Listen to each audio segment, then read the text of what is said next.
오늘의 사건 반장입니다. 뉴진스의 엄마로도 불리는 민희진 어도어 대표의 기자회견이 화제입니다. 기자회견에서 한 발언을 패러디하는 영상이 등장하고 착용한 의상이 품절되는 해프닝까지 벌어졌습니다. 25년지기 중마고우가 10대 딸을 성추행했다는 제보가 들어왔습니다. 가해자는 잘못했다고 사과를 하면서도 꿈꾸는 상황으로 착각했다는 변명을 늘어났다는 주장입니다. 뾰로롱! 안녕하십니까? 아유, 이제 몇 시간만 있으면 주말. 너무 좋아. 금요일 밤 제일 좋아. 자, 빨리 시작하도록 하죠. 진실 추적자 사건 반장 시작합니다. 오늘 자정에 뉴진스 신곡 뮤직비디오가 전 세계에 릴리즈가 된다고 합니다. 앞서 오후에는 이 새 더블 싱글 재킷 사진이 이렇게 딱 공개가 되는데, 와, 진짜 이 멤버들 각자의 개성이 정말 뚜렷해진 모습이죠. 진짜 멋있습니다. 아시다시피 지금 회사 대표들 간의 어떤 경영권 분쟁 논란으로 어수선한데, 노래하고 춤추는 데는 지장이 없었으면 하는 마음에서요. 오늘 출연자 소개 올리죠. 이자연 기자, 박지훈 변호사. 이번 주 진짜 고생하십니다. 오윤성 순천향대 교수, 김은배 전 서울청팀장, 그리고 박준혜 수어선생님 나오셨습니다. 안녕하세요. 안녕하십니까. 우리 엄마 김성숙 여사 정말 하루도 안 빼고 사반 봐요 하신 정승현님, 사반 입문한 지 2년 넘었는데 톡은 처음 보내요 하신 오유진님, 사반 보면 막힌 속이 뻥 뚫려요 하신 부평의 정미용님, 우리 엄마 이재금 여사 따라서 사반 입문했습니다 하신 반송 이동 김은지님, 예수 중에선 사반이 제일 좋아요 하신 초딩 1학년 김하늘양, 자, 미국 버지니아 사는 언니 안영희 씨 생일 축하해주세요 하신 안영수님, 1973년 서울 이문동 살던 아들만 둘인 친구 경숙자, 숙자야 너무 보고 싶다 하신 박소연님, 인천 만수고 3학년 손호빈 시험 잘 봐라 하신 김세연님, 대구의 이미경님, 양재동의 김민아님, 정선화 고아라 모녀님, 황금순님, 남유경님, 이경용님, 박재원님 모두 사랑합니다. 자, 재미는 물론 의리로 함께하는 아세사바 뉴스. 시로고. 아유, 왜 이렇게 박자가 안 맞아? 대한민국과 전 세계 동포 가족 여러분의 시선을 모아서 출발합니다.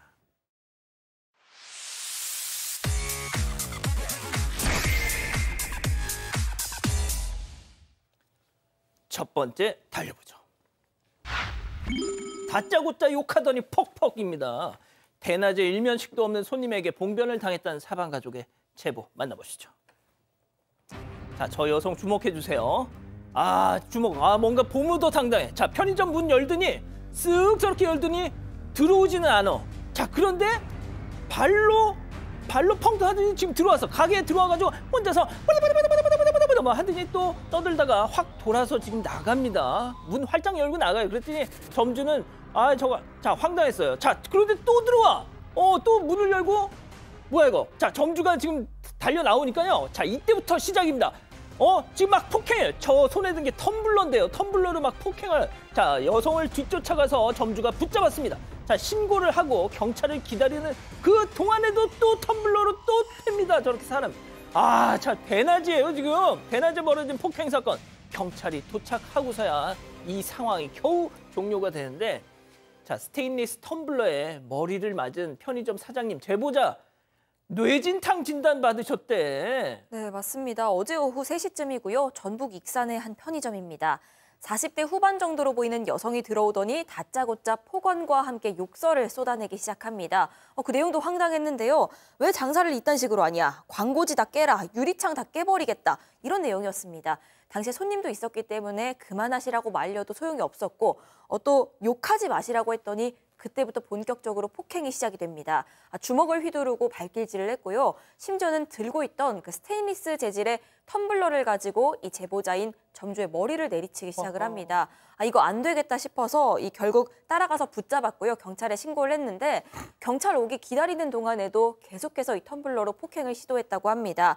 가해자는 결국 경찰에 연행이 됐는데, 이 제보자는 당연히 몸이 좋을 수가 없죠. 편의점 24시간 운영해야 되는데도 불구하고 밤 9시에 문을 닫고 결국 병원에 갔다고 하고요. 이 말씀하신 대로 뇌진탕 진단 받았습니다. 오늘까지도 두통이며 구토며 이런 증상에 시달리고 있습니다. 자, 교수님, 무슨 맥락이 있어야 말이죠. 예? 무슨 심리일까요? 글쎄요, 벌건 대낮에 웬일이래요. 저희 그야말로 막무가내인데요. 지금 제보자 그 말씀에 따르면 지금 이제 우리가 영상에서 보시는 바와 같이 이 가해 여성은 자기가 먼저 폭행을 해놓고 주위 사람들에게 도와달라, 신고해달라. 이 사람이 내 지갑에 손을 댔다라고 거짓말을 하면서 피해자 코스프레를 했다라고 합니다. 그리고 이제 경찰이 신고를 받고 출동을 했더니 자기 신분증을 던지면서 더러운 XX들 씻고 와라, 뭐 이 닦고 와라 이런 뭐 이상한 얘기를 갖다가 했다는데 제가 봤을 땐 좀 정신적으로 문제가 있지 않는가 하는 그런 생각이 듭니다. 그리고 이제 경찰 역시 이 그 가해 여성과 의사소통이 제대로 안 되니까 조사 자체가 지금 쉽지 않은 그런 상태라고 하는데 지금 이 여성 같은 경우는 이쪽 지역에서 좀 알려져 있는 모양입니다. 현재 그 주거가 불분명하고 이미 과거에도 이와 유사한 일을 갖다가 해서 경찰들도 어느 정도 알고 있는 그런 상태라고 하는데요. 지금 이 제보자 같은 경우는 이 여성에게 바라는 것은 없고 저와 유사한 일이 다시 발생되지 않도록 뭔가 조치가 돼야 되겠다라고 하는 그런 측면에서 이렇게 말씀을 한다라고 하는데 차라리 자신이 주인이니까 아르바이트생이 있을 때 이 일이 난 것보다는 그나마 낫다라고 이렇게 얘기를 하시는데 제가 볼 때는 뭐 상습범 아니겠습니까? 법이 제대로 작동을 해서 조치를 해야 될 것으로 봅니다. 뭐 입원이 필요해 보이기도 하고 말이죠. 자, 다음 이어가죠. 유영재 정신병원 행위입니다. 아, 정말 이 소식 그만 전해드리고 싶은데 전 처형을 성추행했다는 혐의로 피소됐던 아나운서 유영재 씨. 오늘 오전에 정신병원에 입원했다는 소식이 전해졌어요. 맞습니다. 유영재 씨가 수도권의 한 정신병원에 입원했다는 소식이 전해졌는데요. 동생이 유영재 씨 집에 방문을 했는데 막 극도의 우울감을 또 위험 수준이라고 진단을 받고 곧장 입원 치료를 결정했다고 합니다. 특히 뭐 휴대 그 노트북에서는 극단적 선택을 암시하는 뭐 글 같은 거 아이고야. 단어를 또 검색한 것도 있고 아마 이 측근에 따르면 이 성추행 부분 고소당했지 않습니까? 상당히 억울해하면서 이틀간 식음을 전폐했다고 합니다. 아이고야. 이런 것들이 아마 이런 극단적인 거하고 연결되지 않을까 생각이 들고 다만 유영재 씨의 그 입원하고 무관하게 이 선우식 씨 또 그 언니 이 범죄 대리인은 법적 절차는 계속 진행한다고 합니다. 갑자기 저렇게 뭐 정신병원에 간다는 것 자체가 이해가 안 되고 피해자인 언니가 오히려 지금 공황장애 치료를 받고 있다고 아이고. 합니다. 그래서 이해가 안 된다고 그러고 만약 억울하다면 법정 앞에서 건강 회복해서 신속하게 조사를 받아서 다투라고 이렇게 얘기를 하고 있습니다. 그렇군요.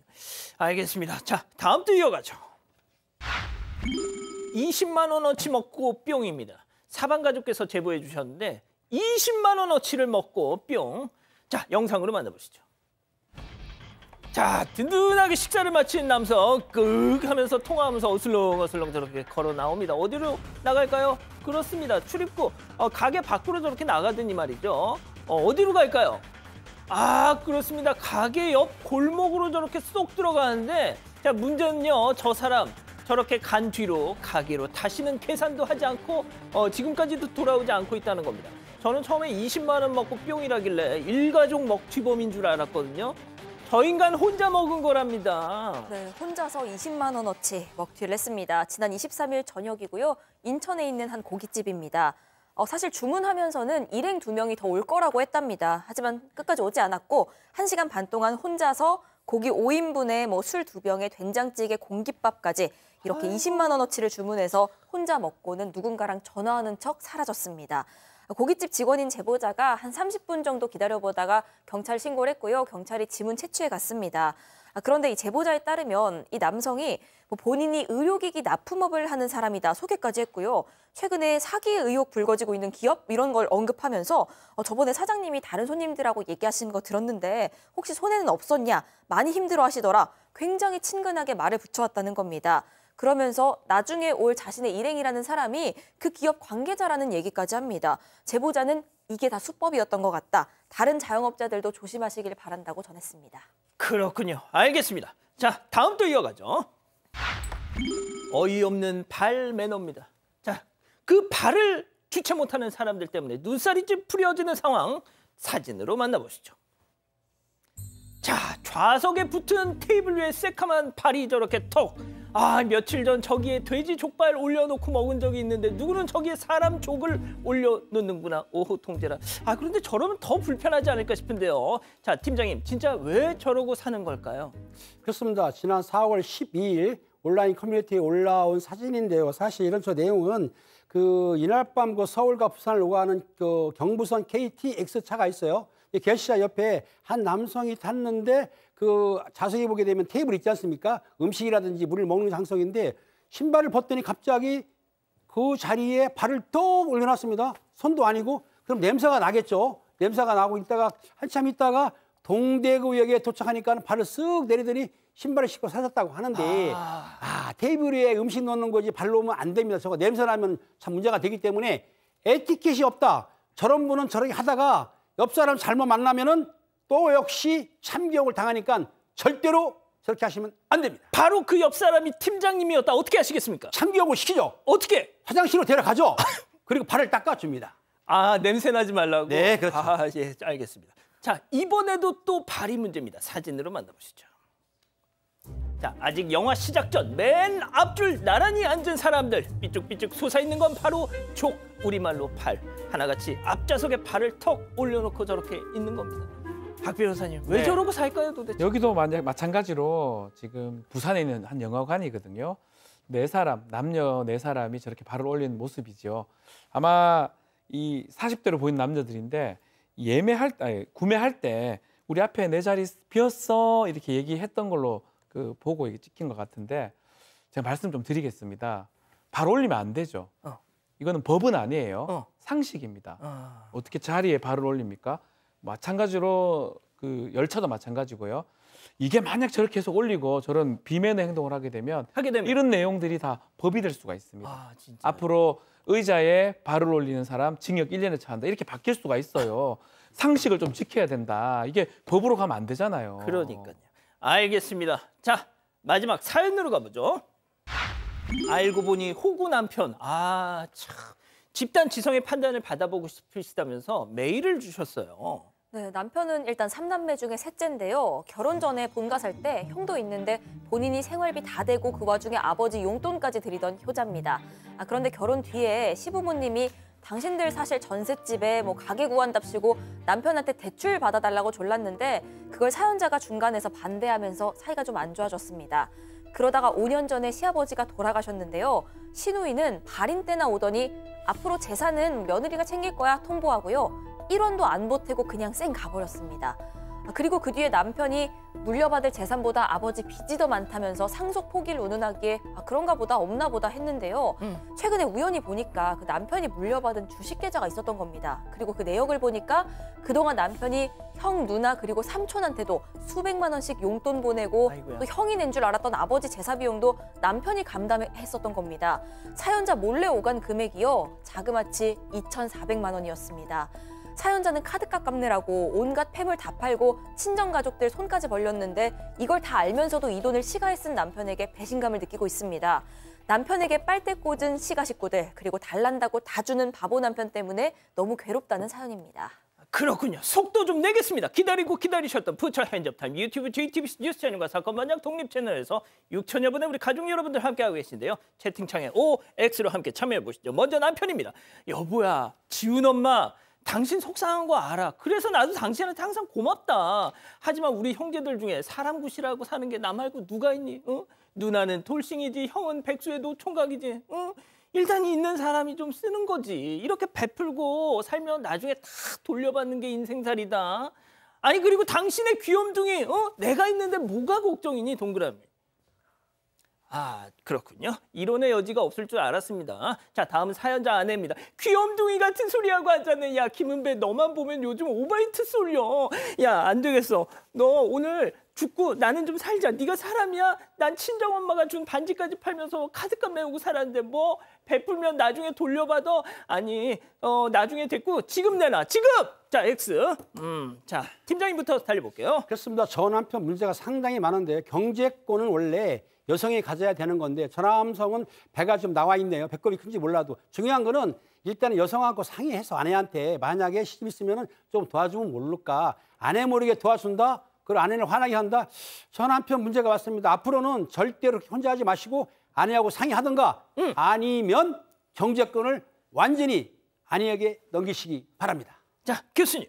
일단 그 남편분 정신 차리세요. 어. 그리고 지금 그 대출 안 해준 거는 정말 잘하신 거고요.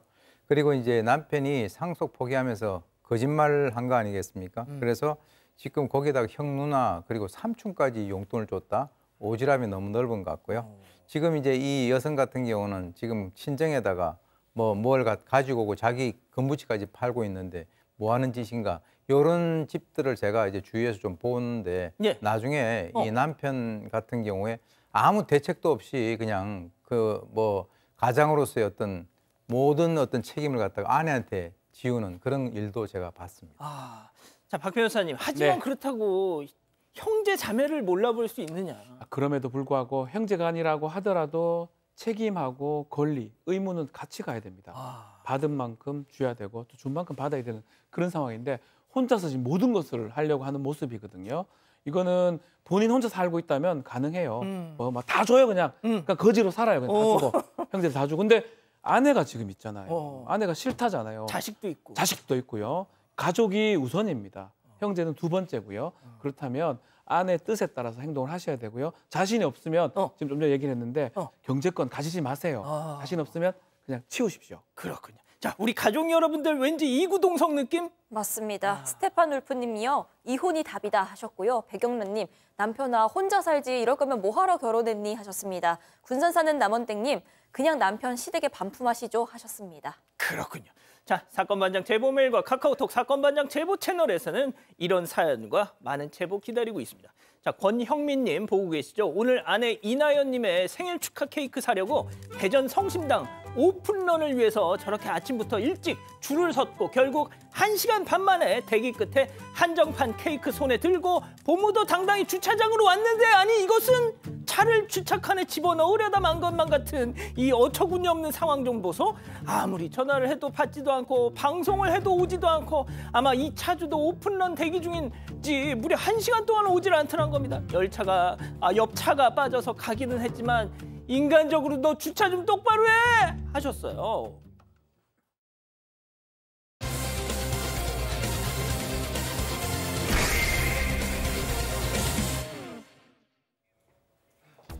쏟아지는 카메라 플래시를 가리는 손, 잔뜩 주눅이 들어 움츠러든 어깨. 어제 기자회견 전 민희진 어두어 대표의 모습인데요. 이렇게 시작된 기자회견은 그야말로 역대급이라는 평가를 들었습니다. 다 까고 이들 한 거고 막 어쩌고 저쩌고 뒤에서 떨지 말고 내가 니네처럼 술 처마시냐 골프를 치냐 이런 회사에 어떻게 믿음을 갖냐 가지면 그게 이지. 아니 이 아저씨들이 미안하지만 개저씨들이 약간 이 업을 하잖아. 욕이 안 나올 수가 없어. 너무 많아가지고. 하이브 경영진을 향해서 거침없는 욕설을 쏟아낸 민희진 대표. 이후 온라인 반응은 뜨겁습니다. 민희진 대표 패러디 영상이 연일 화제를 모으면서 민 대표가 입은 의상까지 주목받고 있는데요. 하이브와 민희진 대표의 갈등이 극한으로 치닫는 가운데 과연 여론은 누구의 편을 들어줄까요? 자, 더 말할 것도 없습니다. 바로 체크포인트 짚어보죠. 국힙 원탑. 이게 무슨 뜻인지 좀 설명 좀 해주시죠. 그러니까 국내 힙합씬에서 최고다 뭐 이런 의미겠죠. 어제 기자회견에서 135분간 이 민희진 대표가 발언을 쏟아냈는데 아주 큰 관심을 받고 있습니다. 심지어는요, 이 발언 중에서 하이브를 향한 욕설 폭로 같은 것을 편집해서 마치 랩처럼 이렇게 재가공한 편집한 영상을 올렸는데 그게 200만 조회수를 기록하고 있습니다. 아이고야. 이뿐만이 아니라 당시 민 대표의 패션 역시도 민희진 룩으로 지칭이 되면서 품절 사태를 빚고 있습니다. 이 초록색 줄무늬 맨투맨, 저건 일본 공식 사이트에서 전 사이즈 모두가 품절된 상태고요. 급기야는 중고장터에서 민희진 모자, 민희진 맨투맨 이런 이름으로 웃돈까지 붙어서 거래되는 상황입니다. 자, 근데 외국에서도 반응이 네. 나오고 있어요. 심지어. 특히 일본입니다. 자, 저렇게 기자회견을 한다면 사실 변호사들도 있었거든요. 예. 아주 준비된 언어를 써야 되는데 속어, 비어는 기본이고 욕설까지 나와버렸습니다. 일본 말도 하나 나와요.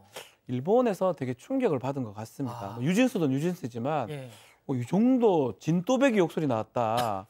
한국 영화에서 보던 욕 자체가 격이 다르다. 또 일본은 보면 욕설 자체가 좀 적습니다. 우리에 비해서. 아, 그렇죠. 근데 우리는 또 생으로 욕설을 많지만 영화에서만 볼 수 있는데 실제로 아주 중요한 기자회견장에서 기자들을 다 모셔둔 자리에서 저 얘기를 들으니까 일본에서 난리가 난 겁니다. 문화가 너무 안 맞으니까 오히려 너무 좋다. 아니면 너무 신기하다. 그래서 SNS 실시간 도배가 되기도 했다고 합니다.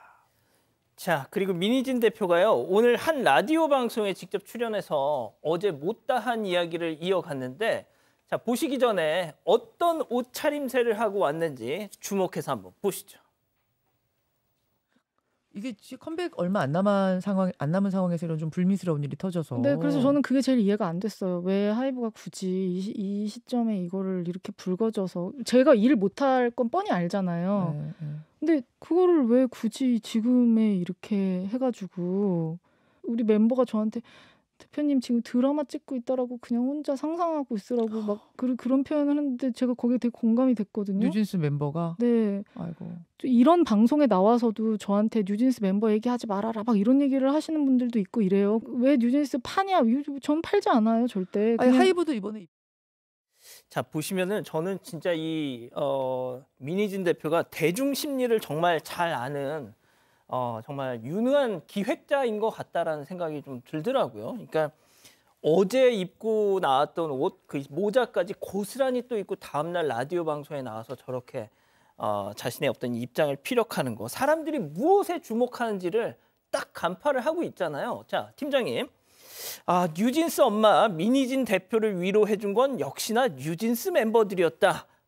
지금 이런 얘기를 또 했어요. 그렇습니다. 지금 한 뉴스가 이제 뜨겁죠. 민희진 대표인데요. 민희진 대표는 뭐라고 했냐면은 현재 인생이 최악의 경험을 하고 있다고 하면서 뉴진스의 컴백이 일정을 얼마 안 남았는데도 불구하고 하이브가 이렇게 하는 거 이해가 안 간다고 하면서 내가 이러면 일을 못할 텐데 이런 걸 하이브도 알고 있을 텐데 왜 이러냐 이렇게 이제 답답함을 토론을 했는데요. 그런데 민희진 대표는 역시 그 뉴진스의 엄마답게 오늘 자신의 SNS에서 뉴진스의 새 앨범 재킷 사진을 게재를 했는데요. 또 라디오에서 뭐라고 했냐면 뉴진스 멤버들의 이야기를 언급하면서 아마 뉴진스 멤버가 이런 말 한 것 같아요. 우리 멤버가 나한테 대표님 지금 드라마 찍고 있다고 상상하세요.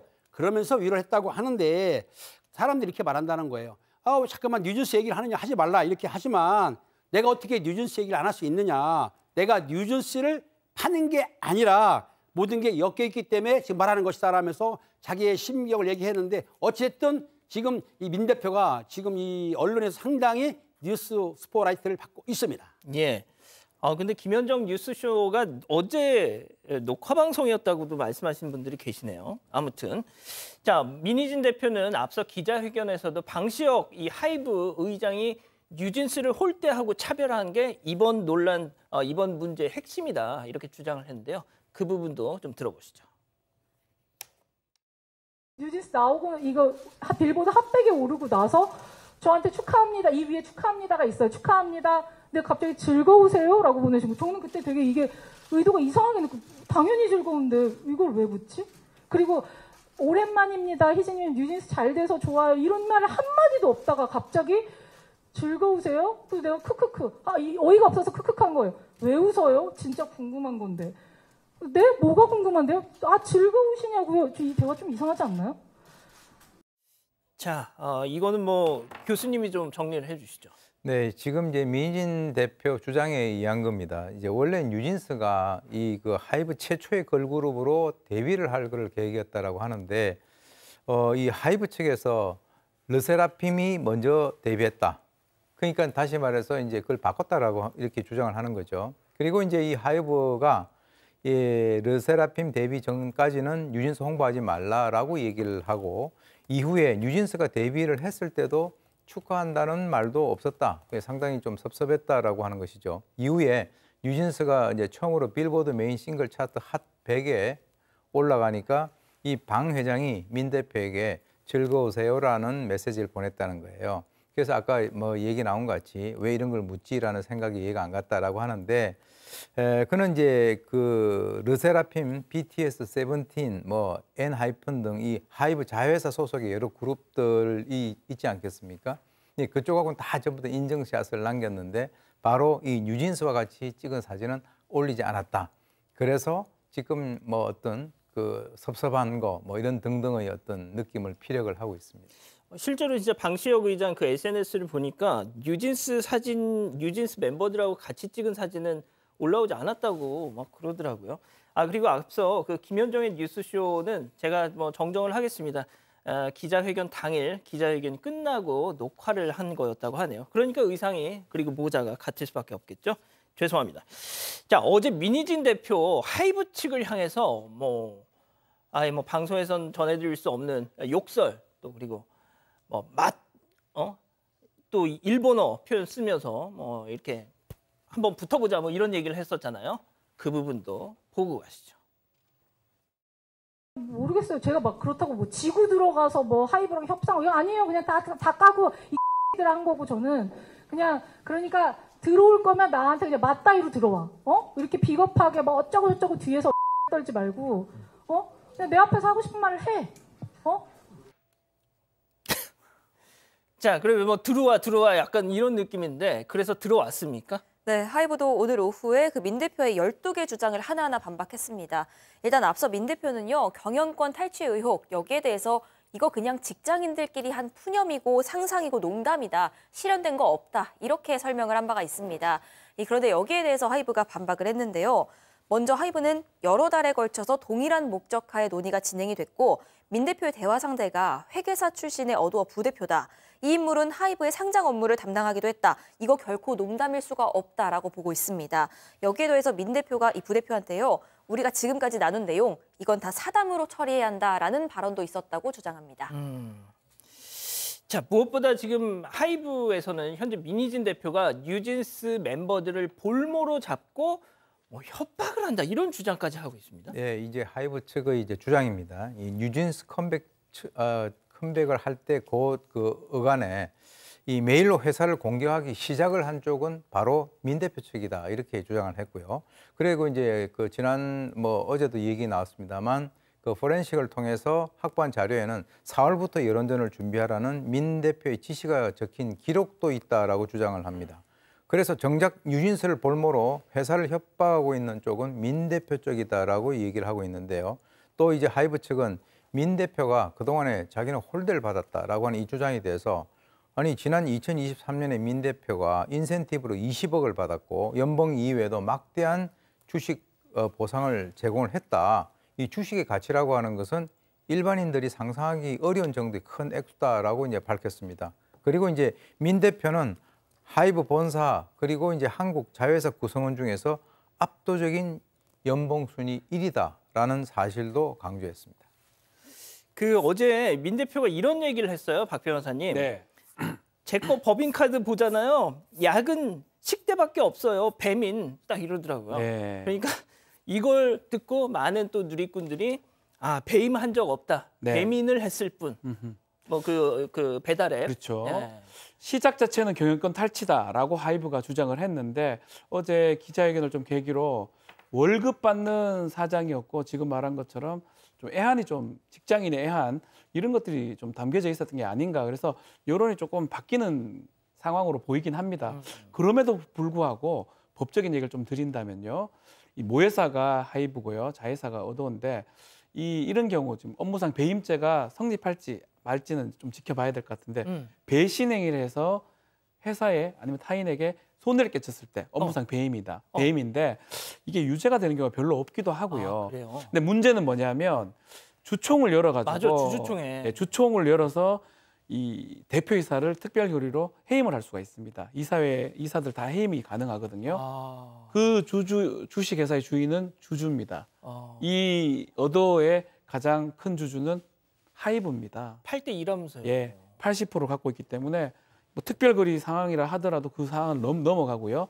그러면 대표이사 해임되는 거는 뭐 임시주총식 연다고 하니까요. 안건으로 상정이 된다면 바로 해임이 될 가능성이 그러니까 이번 있습니다. 사태를 바라보는 어떤 대중들의 어떤 여론 지형과는 다르게 어떤 경영권만 놓고 보면 법적으로는 네. 완패로 갈 수밖에 없다. 그렇죠. 근데 그럼에도 불구하고 이제 과연 이 민희진 대표가 회사를 어떻게 할 수 있었느냐? 그 부분을 이제 문제 제기를 한 건데 하이브에서 그 부분은 사실 어제 기자회견을 보면서 좀 어려웠지 않았을까 이렇게 해석이 좀 되고 있고요. 다만 그럼에도 불구하고 해임이 가능한 상황이기 때문에 본인한테 좀 더 불리하지 않을까 이렇게 보입니다.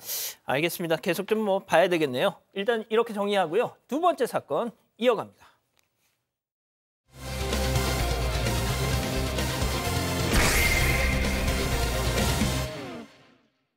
25년지기 중마고우가 10대 딸을 성추행했다는 제보가 들어왔습니다.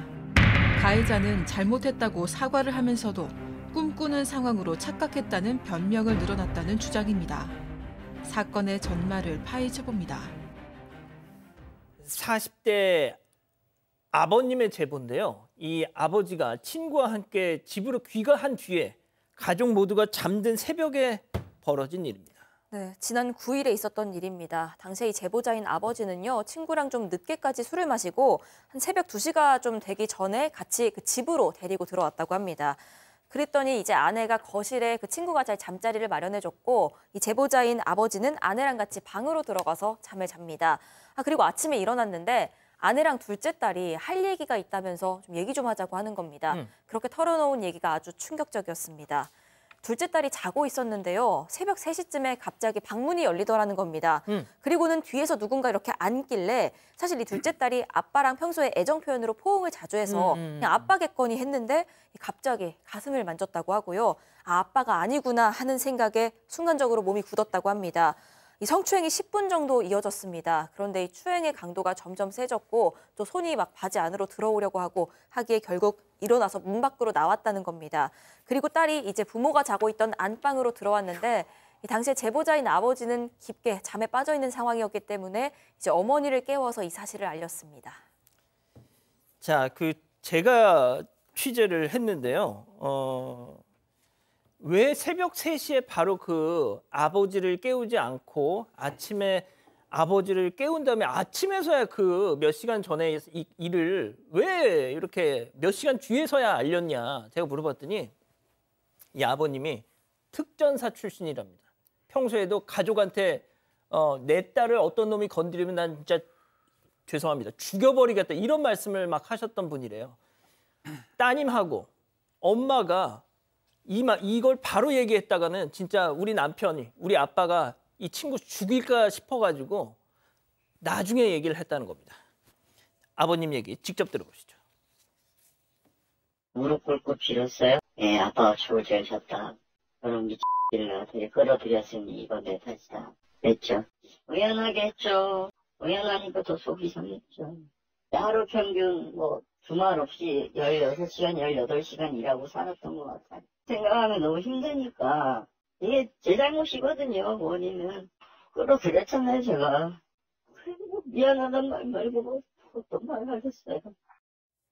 자, 지금 막 울고 계세요, 팀장님.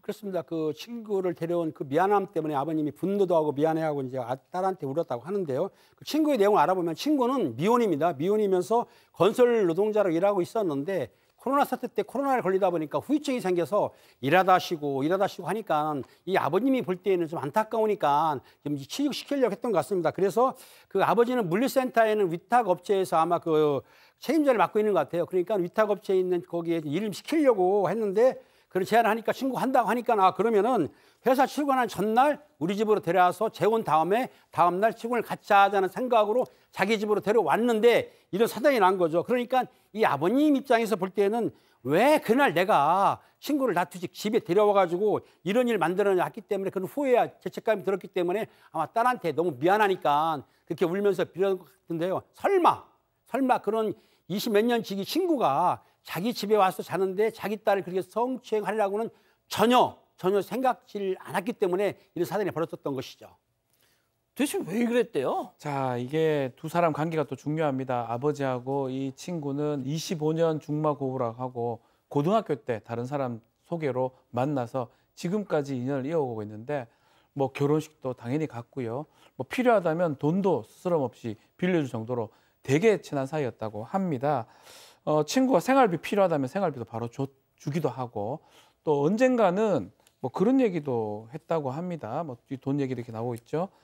이 아버지가 친구한테 선물 보내고 네가 이 지구상에서 가족은 나밖에 없지 않냐라고 하면서 얘기할 정도로 아주 친하고 친남동생이 있는데 남동생보다 더 친구를 아꼈다고 합니다. 만약 결혼 못하고 나이가 들게 되면 같이 좀 살 수 있을 정도, 그렇게 생각할 정도로 되게 친했다고 하는데, 이 성추행 얘기를 듣고 뭔가 멱살 잡고 혼내려고 생각하다가도 출근도 해야 되고 또 다음 날 일이 좀 있기 때문에 바로 그렇게 얘기는 못했던 것 같습니다. 그래서 출근시키고 내려보낼 생각을 했다고 하고요. 퇴근 후에 한번 따져 묻자라고 생각을 했는데, 그래서 출근 준비 마친 친구를 차에 태워서 집 밖으로 보냈다고 합니다. 정말 특전사 출신, 진짜 마음만 먹으면 어떻게 할 수도 있는데 그 분노를 꾹 눌러 담고 있었는데, 정말 아무렇지도 않게 태어난 이 친구라는 작자의 모습을 보고 팡 터지셨대요. 결국 야, 너 이 자식 내 딸한테 왜 그런 짓을 했어? 따지셨다는데요. 돌아온 친구의 대답, 체크포인트 짚어보죠. 꿈인 줄 알았다는 겁니다. 아버님 얘기 들어보시죠. 너 어제 우리 둘째를 건드렸댄다. 내가 오늘 아침에 얘기를 들었다. 어떻게 생각하냐? 너 지금 큰 실수한 거야. 그러니까 그게 꿈인 줄 알았다. 이런 식으로 얘기를 하는 거죠. 꿈에서 자기가 뭔가 이렇게 성행위를 하는 그런 게 있었는데 그게 대상이 둘째인 줄은 몰랐던 거죠. 몰랐다는 식으로 얘기를 하더라고요. 교수님, 저게 말도 안 되는 게요. 굳게 닫힌 방문을 열고 들어가서 그 짓을 한 겁니다. 근데 이게 무슨 뭐 잠결에 이게 아니잖아요. 네, 목류병 환자도 아니고요. 그리고 이제 꿈인 줄 알았다라고 하는 것을 우리가 조금 다르게 해석을 해보면 저렇게 하다가 걸렸으니까 꿈이었으면 좋겠다라고 하는 그런 의미입니다. 사실은 이 아버님이 출근하면서 이제 차 안에서 이 친구에게 야, 너 어제 혹시 집에 와가지고 기억이 있냐? 이렇게 얘기하면서도 속으로 부들부들 떨렸겠죠. 그랬더니 순간적으로 물어본 거라 그런 건지 이 친구가 어제 내가 혹시 집에 가서 술 좀 더 먹었냐? 이렇게 물어봤다는 거예요. 그래서 너무 천연덕스럽게 얘기를 해서 또 이 분노를 참으면서 아니, 더 먹지 않았고 잔 걸로 알고 있다. 이렇게 얘기를 하니까 당시 술 많이 안 먹었다. 이렇게 또 얘기를 했다는 거죠. 그랬더니 결국 자기 입으로 얘기를 안 하니까 아버지 입에서 먼저 나온 거예요. 야, 너 어제 우리 딸 성추행했다는 얘기 들었다. 라고 얘기하니까 그제서야 하는 얘기가 나 꿈인 줄 알고 착각해서 그랬다. 현실인 줄 몰랐다. 미안하다. 이게 은혜를 원수로 갚아도 유분수죠. 그런데 정말 가만히 두고 싶지 않았지만은 이 친구도 생계를 책임지는 자기 가장이기 때문에 자기 입장에서는 이성적으로 이제 법적으로 대처하자 하는 그 생각에 회사 데려가서 일 마치고 친구를 집에다 데려가서 너 짐 챙겨 하고 난 뒤에 말 없이 역에서 내려줬다는데 이분 인내심이 거의 무한대고요. 예. 그런데 사실 손대는 순간 상황 끝나거든요.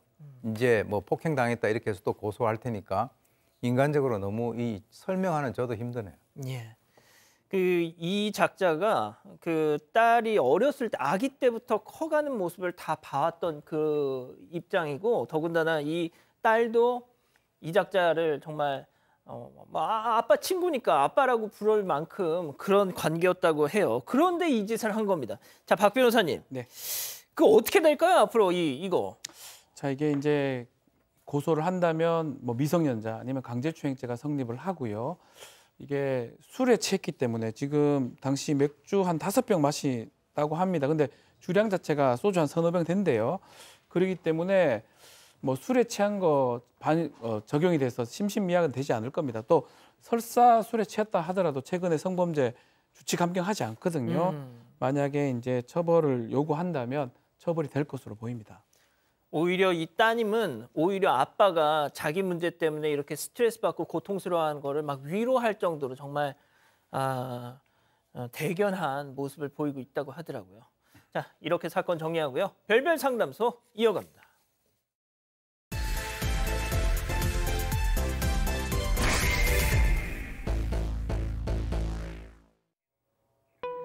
최근 갑작스럽게 친정엄마를 떠나보낸 30대 여성 강 씨. 평소 사위를 끔찍하게 여긴 엄마였기 때문에 남편도 당연히 함께 슬퍼할 거라고 생각했다고 합니다.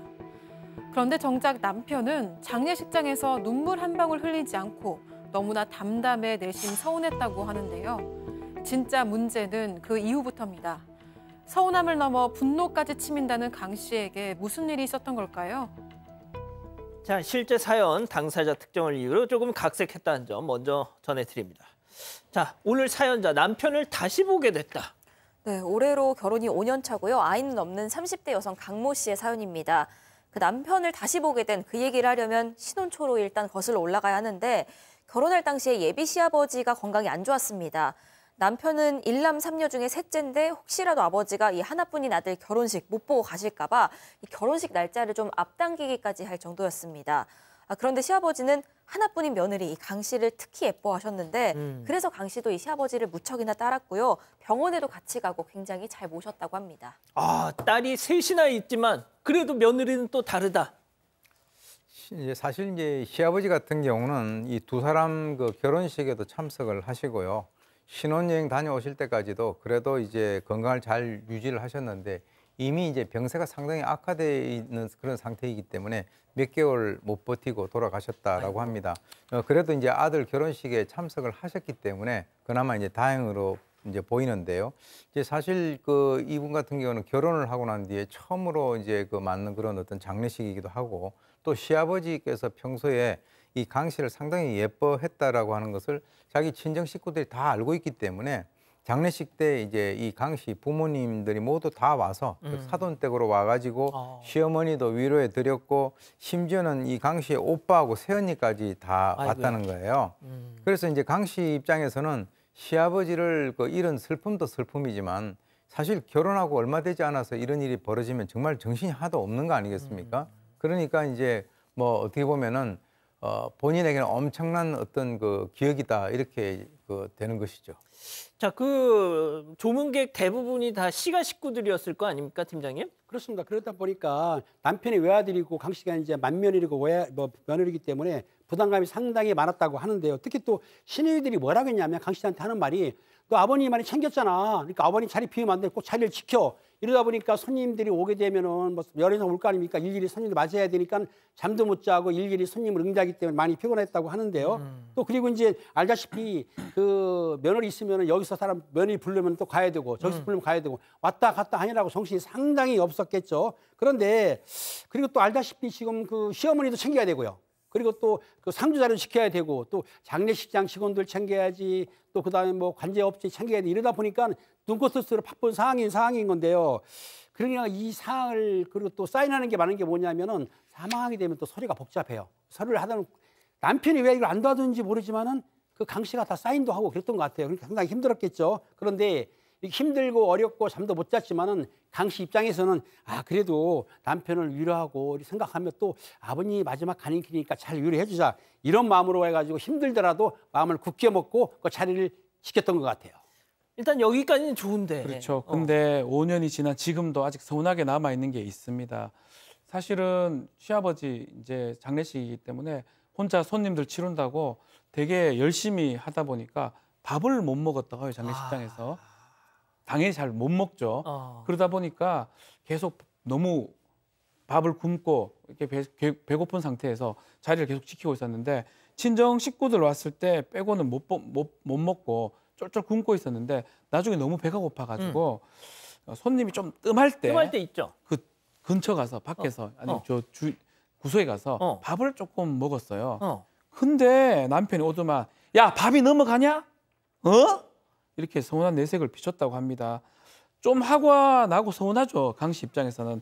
그럼에도 상중이기 때문에 따지지 않고 그냥 넘어갔다고 해요. 자, 지금 사파에 시아버지 돌아가셨는데 야 밥이 넘어가냐? 이랬는 거예요. 그럼 넘어가지 그러면. 밥 무야죠. 안 먹습니까? 그런데 또 정작 그 남편이랑 시누이 본인들은요. 조문객이 많잖아요. 그럼 자리에 앉아서 이것저것 집어먹고 밥도 계속 먹었다는 겁니다. 그럼요. 그러니까 배가 안 고팠던 건데 강 씨는 딱히 조문객도 없고 그러니까 하루 종일 서 있어서 다리도 아프고 배도 고프고 잔뜩 지친 상태였습니다. 그래도 이땐 그냥 넘겼는데 최근에 강 씨의 어머니가 이제 갑작스럽게 교통사고로 돌아가십니다. 그러면서 이 남편의 태도가 또 뒤늦게 이 서러움을 폭발하게 한 겁니다. 이뿐만이 아니라 그 장례식에 새언니네 그 친정에서는요. 새언니의 부모님은 다 오셨는데 강 씨 시어머니랑 시누이들은 무슨 일인지 코빼기도 안 보이는 겁니다.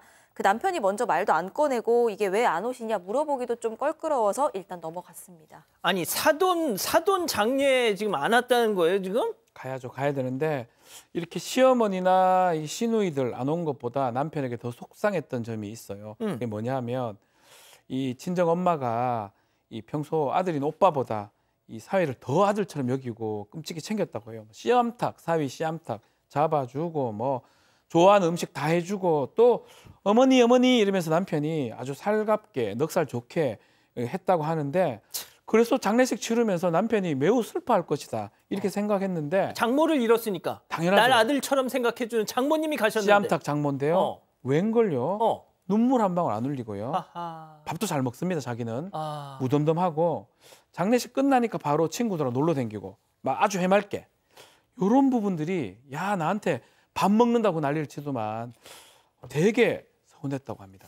교수님, 저는 그냥 뭐 더 들을 것도 없습니다. 이건 이혼해야 됩니다. 사람이 아닙니다. 밥을 잘 아니 사돈 장례식장에 안 간다고요? 그런데 더군다나, 이제 사실은 문제는 이 이유가 더 문제입니다. 뭐요? 장례식을 이제 모두 마치고 이제 돌아오고 얼마 뒤에 시어머니한테서 연락이 옵니다. 그래서 이 그 며느리 입장에서는 본인이 무슨 이유 때문에 못 갔기 때문에 뭐 혹시 잘 상은 치르고 왔냐, 못 가서 미안하다 이렇게 위로의 말을 해줄 줄 알았는데요. 알았는데 바로 뭐라고 하냐면 친정어머니 장례식에 대해서는 단 한마디도 없고 야, 너 시아버지 제사 어떻게 지낼 거냐라고 물어봤다는 거예요. 네, 최악이죠. 제가 볼 때는 이 남편이 자기 아버지보다 엄마를 좀 닮은 것 같아요. 이 상대에 대한 배려가 전혀 없고 시어머니도 자기도 남의 집 며느리였지 않았겠습니까? 이 역지사지를 우리가 굳이 들지 않는다 하더라도 그래서 자기 너무 정신이 없어서 시아버지 제사를 갖다가 깜빡이긴 했지만은 아무리 그래도 그렇지 본인이 이제 왜 못 왔는지 장례는 잘 치렀는지 이런 얘기 한마디도 없어서 이거는 서운한 게 아니라 아마 이분이 세상을 뜰 때까지 가슴에 아마 맺혀 있을 겁니다. 자, 그럼 여기서요. 별별 상담소 오늘의 궁금증 짚어보죠.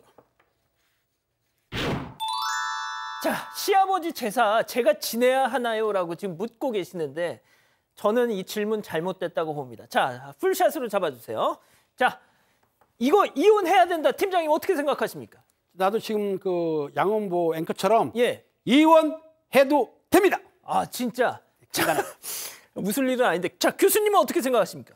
뭐 이거 이혼보다는 좀 남편을 갖다 좀 교육을 할 그 기회를 주고 그리고 난 뒤에 안 되면 뭐 이혼을 하는데 지금 이 시아버지 제사는 사실은 제가 봤을 때는요 어떻게 보면 똑같은 사람이 되니까 교수님 제사 필요 없어. 무슨 자, 박 변호사님 죄송합니다. 말씀 끊어서.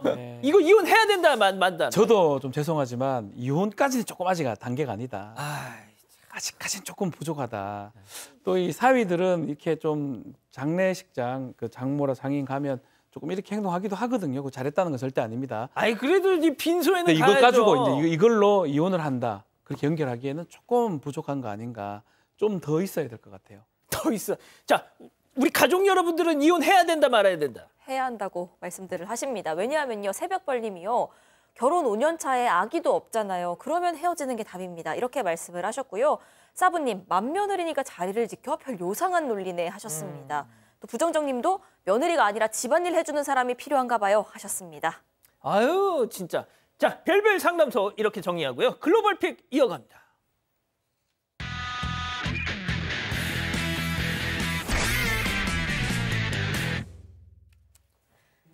네, 여기는 미국입니다. 기차가 지나가길 버스가 기다리는 동안에요. 뒤에서 한 승객이 다가옵니다.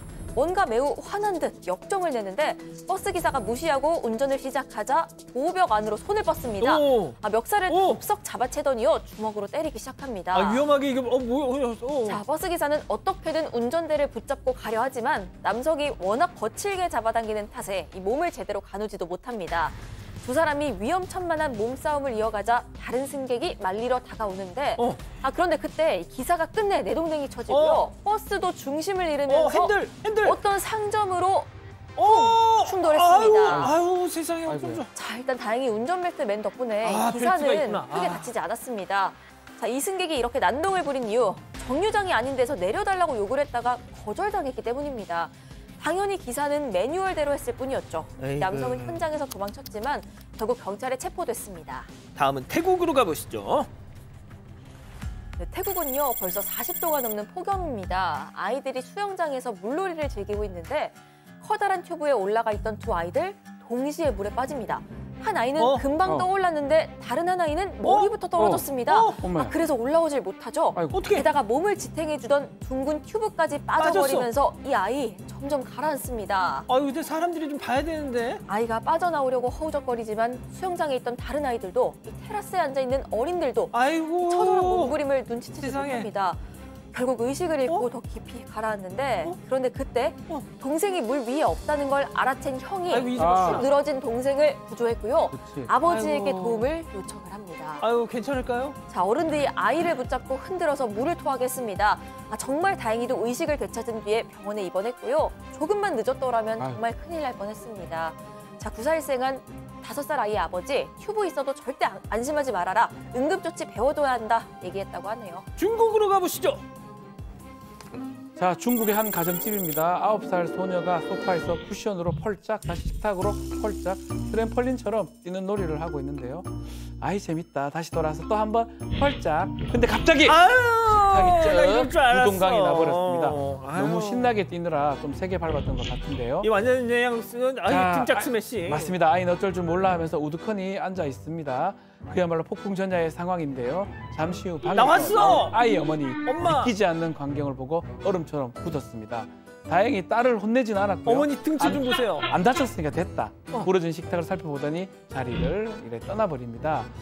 한 38만 원짜리입니다. 식탁을 부수고도 넘어간 관대한 어머니 덕분에 아이는 위기를 넘겼고요. 근데 표정은 안 좋으세요. 네, 이번엔 부러진 틈을 다리로 삼고 조심히 건너가 또 펄짝 뛰어오르면서 놀이를 시작하고 있습니다. 그렇군요.